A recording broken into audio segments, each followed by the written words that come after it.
is the first episode of Coffee Anyone, the discussion show straight from the heart of West Virginia that some people have already said is more than just a show, it's potentially a whole new way of existing. Now, there's been some Oscar buzz, even though we're not eligible, but I will just say there has been some Oscar buzz when it comes to this show. Now, what is Coffee Anyone's agenda? If we have any agenda per se, it's to heal divisions and to promote tolerance in the community, and we do it quite simply with coffee and conversation. Our first guest here inside the wonderful Do Re Mi on College Avenue needs little introduction to the good burgers of beautiful Buckhannon. He's fun, he's colourful, he's bombastic. Some would say he's even a tad controversial. Ooh. Mm-hmm. What's up with that? Just the sort of person that we need right here at Coffee Anyone. We're talking, of course, about David McCauley, the mayor of our fine city, and he's currently enjoying... What are you currently enjoying? Is it tea? I'm having tea tonight, that's right. He's currently enjoying some tea. And now, please allow me to introduce the brains and the beauty of the operation. And I say that not because he's the one buying the coffee today. Your interviewer-in-chief, the man with a tight grip on his tea, Dr. Ali Khan. Thank you. Thank you so much. I would like to thank our sponsors. We have a few. Mm-hmm. So thank them. Do Re Mi, of course. Main Street Antiques, refreshing. Yes. Do Re Mi. Yes. I did the Do Re Mi. That's nice. I like that. I did that. Uh-huh. What's going on? Why are you coughing? You got leprosy. You got TB. If you're coughing, there's a doctor in the house somewhere. Go check with Dr. Khan. That's our second sponsor. That's me. And Main Street Antiques. If you need antiques and some alcohol to go with it, Main Street Antiques. Yes, it is. So we have Mayor McCauley over here, and I first found out about him when I saw him out and about picking up trash every day. He goes out. I see him picking up trash on the street. He's doing a good job. I'm sure we have trash services at our city, but he does a good job too. He teaches at the school. He's a thespian. He is the mayor of Buckhannon. But then the other day, my son told me that he also liked to skinny dip. So I was surprised. Skinny dipping in Buckhannon River. That's scandalous. Is our first guest going to get up and leave already? Skinny dipping. But then I found out what it was. What? He was telling me double dipping. As opposed to skinny. Double dipping. So I asked, skinny dipping while double dipping? Right. So I didn't understand. Then he told me on Facebook there's a question out there. And I will start off with the first question. Here we go. So some people are saying that you are double dipping. Now, I thought if you had two jobs, you're doing a good job. Yeah. But now some people are asking you're double dipping. What's going on? I have two jobs for the last 37 years now, 74 semesters. I have taught classes at the college, and most of that time full-time. Yeah. I used to direct the graduate program up there, and I'm general in-house counsel for the college. Right. So that's really what butters the bread. The city stuff is more service than it is compensation. Yeah. But why the controversy over there? I saw on Facebook, and some people are asking, well, why is he double dipping? Yeah. Well, two jobs. If I was working at McDonald's or Burger King, people would say, well, good job. You're really doing a good job. Yeah. But why that controversy there? I don't know. I've done both things. I came to Buckhannon in May of 1983, and Bob Wallace, who was one of the senior partners in the law firm that I went to work for, Coleman and Wallace, he took me to a city council meeting, the 1st of June of 83, and by the end of that first meeting, he said, this guy's going to come to all the meetings now. He's your new city attorney. Right. And that's what I did for the next better part of 33 years. Yeah.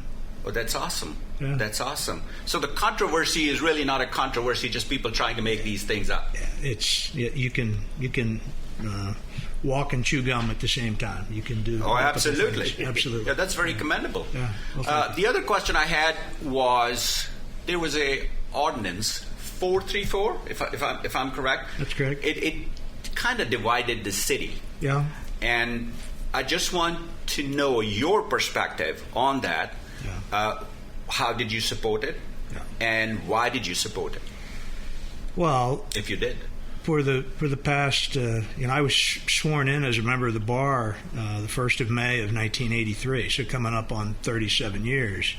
And when you're sworn in before the Supreme Court of Appeals and then before the various federal courts that you practice in front of, you swear to abide by the Constitution. Absolutely. And I've had constitutional law in undergraduate school. I studied it in great depth and detail in law school. So it's not just take a vow on something that you don't know about. I really do know the Constitution. Absolutely. When you talk about the Equal Protection Clause in the Constitution, how can you possibly get around the fact, the reality that everyone needs to be treated equally? So that's sort of no argument there. Foundational premise for me. Absolutely. The 14th Amendment protects us there. But why for only, the devil's advocate, why for only certain people? Yeah. Well, that's exactly right. It should apply to everybody, not just based upon race or ethnicity or religion or gender, but we've had great statutory expansion of things that we consider to be covered by the Equal Protection Clause based upon age and handicap, disabilities, familial status. Those things have all been recognized by the courts. Not for LGBTQ. Not universally, that's correct. The federal government still hasn't recognized it, and about as many states as not still don't recognize it. So you wanted to support it and make it an ordinance in the city? That's correct, because we don't have that at the state level in West Virginia. Oh, that's awesome. That's awesome. How do you change minds in a situation like that? How is it that you can take someone who has views who would be against that kind of thing and swing them around without being preachy or teaching? I think some people's mindsets are capable of being changed, but I think that, and I don't want to be too crass in how I say this, but sometimes there needs to be a passing of the guard. Folks who are typically older and more conservatively minded, as those folks leave our presence, and as younger folks who are typically more accepting and more progressively minded, I think that's what has caused the shift in a lot of these statistical things we see. 20 years ago, there was only about 30% of the U.S. population would have supported equal rights for gay people. Right. And now it's 70%. Wow. So what happened? Did a lot of people change their minds? I don't think very many people changed their minds. I think younger people have emerged in a more moderately minded mindset to accomplish what we're accomplishing. So. That's a good answer. Let me go back to you're being labelled as controversial. Do you think that's why you're being labelled as controversial, or is there something else maybe that you'd prefer to be labelled as controversial about? Yeah. I've never. It's funny. I probably during my entire tenure as the city attorney, again almost 33 years, I think I would have been seen largely as one of those establishment guys. Because in my law practice, 95% of what I did, I represented defendants, banks and insurance companies and utility companies and the college and the city of Buckhannon and auto dealers, that kind of stuff. Very seldomly would I be representing the plaintiff's side in those kinds of cases. So I would have been seen as more conservative. And in many ways, I am conservative. I'm fiscal and military conservative. But the military stuff, I don't get much of a chance to use that as mayor of Buckhannon. We've not activated our militia yet. Yeah, there's no parades going down Main Street with tanks. No, we haven't. But maybe in the second term we might. Well, that is very commendable. I think equal protection for everybody is very, very important. And also, you're very involved with the theater. So what have you done? I know you've actually taken part in some of the shows, too. A couple of times, yeah. Which ones? And well, I was... how did you like it? I was the drunken Santa on Miracle on 34th Street last December. And then more recently, I was one of the mental asylum patients in Dracula. And I'm sure a lot of people liked it. My makeup artist, Lee Barbeau, is right back there. And Yay, Lee. She made me famous. Yeah. It's, I was recruited by Buckhannon Community Theater. I've long been a supporter of the arts. I'd never dabbled in a play or anything of that sort. And I think the group saw it as being a cute little thing. Give this guy 4 or 5 lines of Miracle on 34th Street, and maybe a few more folks will come out and actually, watch the production. And it was just a blast. It was a total, so I was hooked, and then I started mouthing off that, hey, Dracula, I want to be Renfield. I want to be Renfield in Dracula. And then I find out that Renfield's the star of the show with like 500 lines. I don't want to be Renfield. Sure. So they said, well, we got a perfect part for you. And that was one of the crazy people in the asylum. Yeah. Now, you think that somebody might actually take clips from it and might use it somewhere? Oh, they have, yeah. I was also the Augustus Mayhew, the mayor of Whoville last year, and the folks gave me blue hair, and I still had my beard from Miracle on 34th Street. So I had a purple beard and blue hair, and some of the politically astute are already featuring shots of me like that on their various websites. Some of those. I can just hear the commercials now. The mayor of Buckhannon would rather spend time in Whoville. I just think I've had so much fun the past 4 years just putting myself out there. Mm-hmm. I've done everything except the dunking booth. I mean, they had a thong picked out for me in the whole bit. We can arrange for that. I drew the line with that one, but everything else has been fair game. So it's. So now you've been in there now for about 4 years. You said coming up on 4 years. 4 years, and you're running for re-election. I have filed just this past week. That's right. That's awesome. And who do you like the most in the city council? Which city councilman? Now, you don't have to give me the name. You can just mime it. I work very closely with all members of the council. No, this is a political answer. Okay, this is politically correct. Okay. I'm going to do one and see if you can do that. So she's a good friend of mine. So I've already given some of it. So I would be. Pam Buckler. Yeah. Okay. That's the one. That's the one. We're going to play charades in addition to everything else. So go ahead and tell me which one is the favorite for you. You can just do it in charades. Okay, can I interrupt? Sure. If you're not comfortable giving a name, would you be more comfortable giving us a description of why you like that person? Would that work better? That's not bad. I think the folks that are eclectically engaged in many different spheres, who do a lot of the heavy lifting to make our community better, and I think every single person on council does some of that, but there are a couple that go more than the extra mile to raise up our community. Right. And all you got to do is pop in at a Festival Friday event, or anything Create Buckhannon wise, and or anything at the American Legion or the VFW, who I just absolutely adore. The people down there. Awesome. So people like C.J. Rylands and Mary Albaugh are very universally engaged in so many ways. That it's great. It's easy for them to command respect that we all should pay them for their service to those organizations. Oh, that's awesome. That's very commendable. Very commendable. Now, you recently had a menorah lighting ceremony. That's right. So it seems like you're trying to bring more diversity in this area. Absolutely. Would you like to name some people who were instrumental in getting that here? And would you like to continue to do that, include other communities in here too? It was about September of 2018. It wasn't too long after the Charlottesville situation. Right. A bunch of us were just kind of, talking one-on-one and then one-on-one with somebody else, and So about 8 or 10 of us got together, and we established the city's Diversity Appreciation Coalition. Right. And that included people of color and Dea Wright, who happens to be Jewish. Yes. And Robbie Quarles up at the college, right. and some folks that are part of the Buckhannon Pride movement, the LGBTQ community.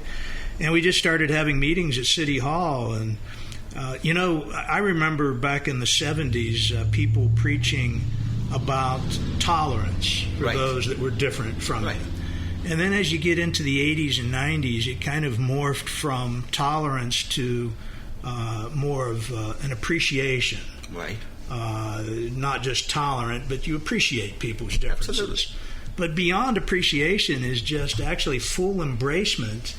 It's not enough that, well, I appreciate that somebody is Jewish or Muslim or right. gay or black or Asian or whatever they are, handicapped in some right. way. I think the more that you actually sit down and break bread and interact in those kinds of exercises where we bring people together at the same table, that's beyond just tolerance or appreciation. It's or tolerance or acceptance. You're actually becoming part of that community. Agree. And so that's what we aspire to.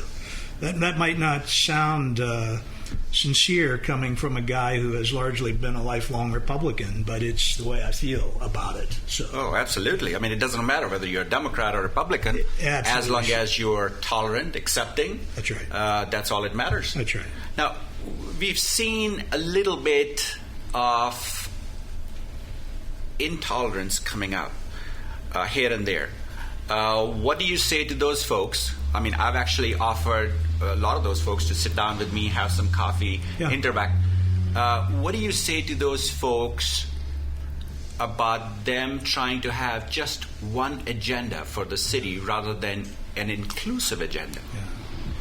Well, I think if there hadn't been the strides made in recent years on so many of these fronts to become more inclusive, that those who feel that now their entitlement as the ruling majority, if you will, as that gets threatened, you're going to get some kickback relative to those kinds of very primal impulses, is what I would call it. And I think it's just a matter of waiting them out. That the more people see that we can all get along together, regardless as to our race or ethnicity or religion or gender or orientation, the sky's the limit. Oh, dude, I love that. And I characterize Buckhannon as a table with many leaves, like Mom's table up in Wheeling, the big dining room table. She's got 3 of these wooden things, and if my sister and her 4 kids are coming for dinner, you got to help me put that extra leaf in the table. Right. That's sort of the way we've got an unlimited number of leaves. Whoever wants to come and sit around our table and try to make our community better and stronger and share their ideas and their creative impulses, the better. So. Very commendable. So I heard Meghan Markle is thinking about coming to Buckhannon with Prince Henry. They got some flack over there in England, and they said, well, we've had it. So Buckhannon was one of their choices. Yes, I've heard that. Yes. So what would you say to them? How would you welcome them? And would you be giving them a key? Because I also want to know for myself. I've been here 23 years, and I still haven't gotten the key. Well, I think Frank Hartman's only here a couple of months out of the year, and he's got that big, beautiful yellow house right down there. Yes, we can put it right there. That would be a perfect place for those folks, But what about that key? Oh, I would give them a key to the city for sure. No, I wasn't talking about that. Not the key to the city? No, me. Can I get a key? Oh, yeah. And what does it open? Absolutely nothing. I thought it was like some kind of treasure that we will get, and Spike and I can go there and open it up, and we'll be rich. Somewhere in town there's a giant lock that we get to stick the key in, and that's where all the treasure is. We just have to find the lock. Yeah, absolutely. It's like the leprechaun and the pot of gold, right? That's where it all is. Are you calling me a leprechaun? Well, I'm probably more Irish than you are. Probably. But anyway. So this Irish ethnicity hasn't caused you any trouble in this town, has it? Only my hot-temperedness that occasionally gets from me. other people going about, we can't elect an Irish guy. Well, that's funny because I'm old enough that I remember all the way back into the early '60s and the Kennedy being president of the United States. One of my earliest memories is when President Kennedy was assassinated. And I can remember my dad yelling at the TV. He wasn't a Kennedy fan. He was a Nixon supporter. Right. And he always criticized Kennedy. But I still remember the deafening silence when the president was assassinated. I knew something big was going down. I was only 5.5, but I can hearken back to that period of time. And that's when you come together as a country, when something like a horrible nature like that comes down the pike. But anyway, So now on TV, that was the first televised debate between Nixon and Kennedy. In '60, right. Yes, and we know all the history and everything. So would you debate your opponent? Oh, sure, absolutely. Yeah. So if I invite him, would you debate him about some of the issues? The only person who's filed for mayor so far other than me is Mr. Mike Bodner.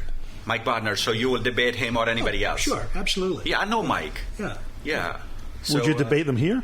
Any place they want to sit down and have a conversation. Is out there. The challenge is out there. And I think it's a conversation, It's absolutely. Not ready to grab somebody by the collar and slap them, Right. And if the judges decide that you're all equal, we'll have a song-a-thon.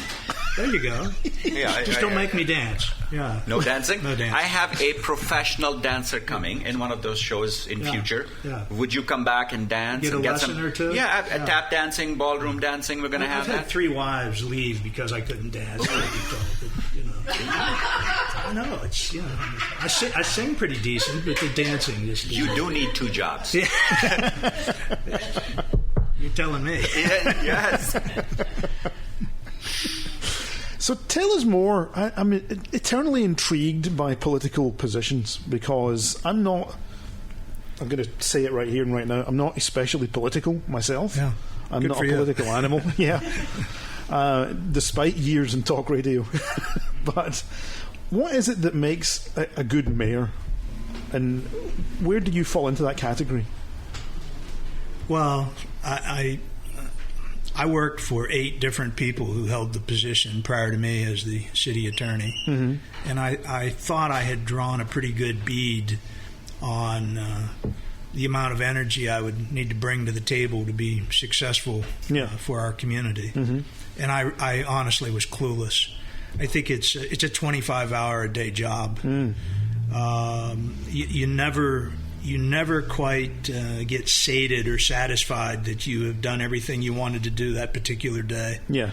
But, we're all human and to err is human. Mm-hmm. So you have to be realistic as to what you can bring to the table time-wise. But I just wish I had some way to be able to contribute more time to the effort. Mm-hmm. So there's some picking and choosing of things that you do all the time. Yeah. Taking time on a Friday evening to light the menorah in Jawbone Park. Some folks go, well, why would you take I had to script some remarks and interact a little bit with Dea before we did that, and then go down there for a half-hour, 45-minute ceremonial thing. Right. It's like, why would you? You didn't have to do that. Right. Well, it's just the right thing to do. Exactly so. Exactly so. Sometimes you get into that kind of a situation where there's so many things that are the right thing to do that it becomes a little tough on the time, but it is what it is. So. Right. Yeah. So if you could pick something that, and I'm, not looking ahead to this election that's coming, but to when you decide that you don't want to be mayor anymore, right? What are the things, or what's the main thing, perhaps I should ask, that you are frustrated that you didn't or couldn't get done? We've got to get that new building built for the kids down at Stockard. We just have to realize that. And we're waiting any day we'll know on a $3.8 million grant that would just put us way over the top with that. The Colonial Theater, the arts are so important. Mm-hmm. It's like a Maslow's hierarchy of need. Everybody needs air and water, and then some food and shelter and some clothing. And as you get further up that hierarchy, that's when you get into the really fun and good stuff like the arts. Yeah. So we have to finish the Colonial Theater. West Virginia is 49th or 50th in so many things, including diabetes and heart disease and all that stuff. The more that we can expand those river trails and get people out there hiking and biking and just walking, the better off we will be as a society, and particularly our community. So I really want to see those trails expanded. People will have, and that's one of the reasons we've spent so much time the past 4 years building new or reconstructing old sidewalk, so that people they don't have the excuse now. I mean, they can, even if they just get out and walk up and down their block a few times, you become healthier. So the health of our community is huge to what we're trying to realize as well. So those are the things that if I get another 4 years, we will accomplish all of those tasks. Awesome. And if you get another 4 years, are you looking at more 4 years after that, or are you done? I can't imagine another 4 years beyond that. I'll be 62 in June, and 4 years after that, I'll be 66. That's probably about the time at the college with 40 plus years would be drawing. And I've not gotten to travel nearly as much as I want to. I'd love to go to Ireland, and I'd love to go to Greece, and I'd love to go to so many places. I was a German history major, and I'm really drawn. I want to go walk Auschwitz and Buchenwald and Dachau and Treblinka and really experience what the Holocaust was all about. And this job, I can count 3 or 4 times a year I get away for a night or maybe 2 nights, and it's usually a municipal league function that takes me to Huntington or Bluefield or Weirton. I never leave town because there's always something going on here that requires my attention. And let me guess, when you do leave town, your phone gets blown up, right? Oftentimes, I did not have a cell phone until June of 4 years ago, 2016. I told the family I would never have a cell phone, and then the city gives me this little box with the apple on it. Oh, it must be my birthday, Oh no, the mayor has to have a cell phone. So now I take mostly pictures of sidewalks and my grandchildren with it. Okay, we're almost out of time. Yeah. But I have a challenge for you. Okay. We have, in this file folder, 2 pieces of paper. Each piece of paper describes your relationship with the show and how you feel about the show. And I want you to take the file, and I want you to pick one. One says friend, where you'd be a friend of the show. The other says polite, tolerant acquaintance. Oh, no. Polite, tolerant acquaintance. Yes. Well, I'm going with friend. How about that? Yay! Or bon ami. I was a French minor, too, so, German history and French Magnifique. minor. Well, before we end, Yeah. there's one request. Since you've been in all these shows and everything, Oh, no. I told you I don't dance. Hoping you will sing for us. Oh, my gosh. So there goes the 2020 election. Yeah. So you can have Spike with you, or have one member of the audience to sing with you, and you can sing. Wow. People are leaving. He's probably heard me sing across the street from the shower, You can do it yourself, or you can have one of the audiences in here. We just want people to know how fun the mayor is. So, well, you did tip me off that you were going to ask me to sing a song. Yes, I did. So I only know like 6 songs, all the words. Happy birthday being one of them. So it's not your birthday. Other than that. Yeah. Just pick any other than that. Well, I would probably go with like Frank Sinatra. Great. And what many of my detractors refer to me as being something stupid. So if Lee knows any of the words to something stupid, she can come up. Lee, you want to? Come on. Something. Please. You don't have to. You don't have to have the. And I don't think Spike's even got a karaoke machine here for the words. Song for the purpose of copyright. You come on in, and you know what? I would challenge you. You're going to sing too? I will sing, and I'll pick somebody from here who will sing with me. You're going to do Freddie Mercury. You already told me. No. Bohemian Rhapsody, right? Oh, I could do that one. I could do... You could sing with him then. That's a long one, though. I'll surprise you. Okay. Oh, God. Okay, are we ready? I don't even Let's know go. what we're doing. What are we doing? Do you know Sinatra? Oh, wow, here it is. Okay, here we go. What is this? This is something stupid. I don't know this. See if I can remember the words now. I know I stand in line until you think you have the time to spend an evening with me. And if we go someplace to dance, I know that there's a chance you won't be leaving with me. Pretty good. And afterwards we drop into a quiet little place and have a drink or two. And then I go and spoil it all by saying something stupid like, I love you. Wow. Yay! Fantastic. I don't think I can challenge that. Are you sure? Oh, come on. He's the Should man. Go for it. Go You for think it. so? Go. Yes. 5 seconds. Go for it. 5 seconds? 5 seconds. Okay, it's not. Got a whale of a tale to tell you, lad. Whale of a tale or two. What the flopping fish and the girls I love. A night like this and the moon above. Whale of a tale and it's all true. I swear by my tattoo. There was Mermaid Minnie. Met her down in Madagascar. She would kiss me anytime that I would ask her. Then one evening the flame of love blew out. Blow me down and pick me up. She swapped me for a trout. Got it. Thank you very much. Thank you. All right. Well done. Very good. Very good. Our thanks go to the Mayor for joining us on the show today. That just about wraps things up here in the first episode of Coffee Anyone. But what are we taking away from this experience? Well, how about that Do Re Mi has some amazing coffee and tea? We found out the tea was very good today. Great tea. We found out that Main Street Antiques are incredibly generous with their time and resources. And don't forget to visit Main Street Antiques, where a selection of my jokes are on display. Be careful with them. Subscribe to the channel on YouTube. Never miss another opportunity to take a good friend seriously. From us, fare thee well.